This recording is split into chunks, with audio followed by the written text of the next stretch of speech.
สวัสดีครับมื้อนี้มาบ้านเสียปุ้มครับมื้อนี้ครับโอ้ยตกใจฮะ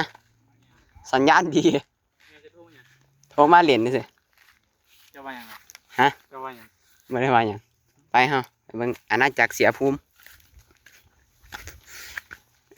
อาซันเลยยังซันมาสองกูนี่ครับอาณาจักรเสียภูมิครับอาณาจักรหนองกรุงซิตี้ว้าวนี่ครับเห็นเขาแต่งตัวแบบนี้แต่ว่าเขาบ่ธรรมดา ร้อยบ่ได้เด้อไม่ได้ปลาทูมีแผงโซเชียลพร้อมเฮ้ยเย็ดมีแผงโซเชียลว่ะนี่ตู้นับดู3จักรวัดเอาอ่านที่ล่ะไหนไหนมีมึงไหนให้อ่านเนี่ยไอ้นนท์นี่เฮ้ยเฮ้ย300 วัตต์ฮะมีบาดาล2บ่อ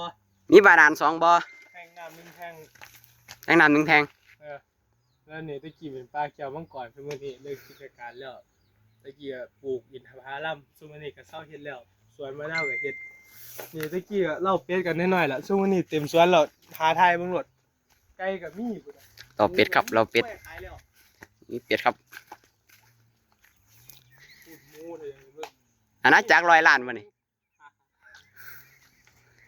พอบ่ไอ้โซลาร์เซลล์มันพอใส่บ่พอใส่จะดูดน้ำพาไปเบิ่งระบบนะ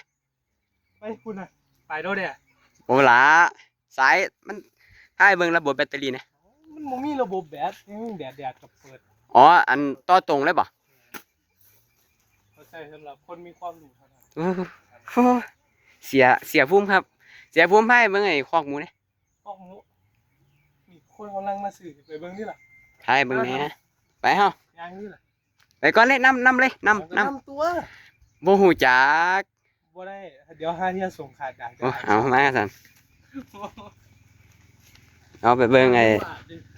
ฮะออกมาหลอมหัวเป็ดซื่ออันนี้อัน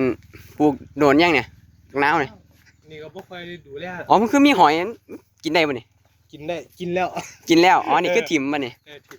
โทษอันนี้ต้นยังวะเนี่ย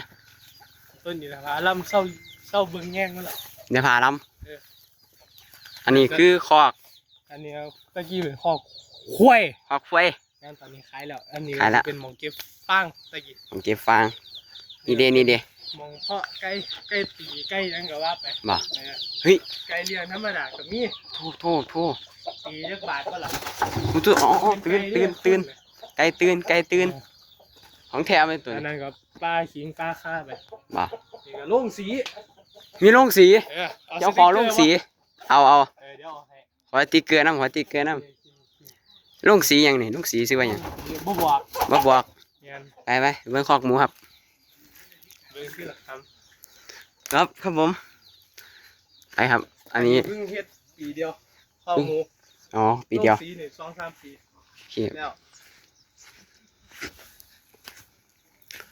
มาเดี๋ยวมาเบิ่งไอ้คอกหมูครับเลี้ยงจักโตคอกหมูเพิ่นเอาออกไปเหลืออยู่3ตัวอายุ3 ตัวโอ้โหหมูสิเฮ็ดแม่พันธุ์นี่หมูตื่นโดนเดี๋ยวก็เป็นแม่พันธุ์แหละนั่นบ่แม่นโตใหญ่แท้วะขาดพ่อพันธุ์อยู่พ่อพันธุ์น่าจะซื้อนัทธนนท์ล่ะติมาละแม่เบิ่งต้นอันนี้เอามาวางได้6 เดือนแล้วติ7 เดือนละประมาณ6 เดือนละนี่ตะกี้เอามา5 ตัวแม่นมันสิมีนี่อันนี้เป็นพันธุ์ผสมมันสิมีตัวนึงเอาไว้เป็นแม่พันธุ์ตัวได้ล่ะลืมแล้วคือว่าเขาขายแล้วก็บ่รู้มื้อนี้เพิ่นก็มาติดต่อขอซื้อนั่นบ่เดี๋ยวรอให้พ่อค้าคุยกันก่อนโอเคตัวนี้คือตัวใหญ่แท้วะลงเมืองสวนยางอยู่บ่อันนี้เลี้ยงประมาณใส่สวนยางคุณน่ะลงเมืองนี่คุณน่ะโคตรอยู่ประมาณจบม.6ก็สิมีเงินเรียนมหาลัยแล้วล่ะแต่ว่าช่วงนี้บ่ค่อยได้ใส่ปุ๋ยมันก็เลยบ่มีก็เลยบ่ใหญ่ปานเลยแต่ถ้าจบม.6อาจจะกรีดได้อาจจะมีเงินเรียนบ่งั้นถ้าบ่มีก็สิน่าจะไปขายตัวล่ะเอาวิ่งคุ้นหลายเลย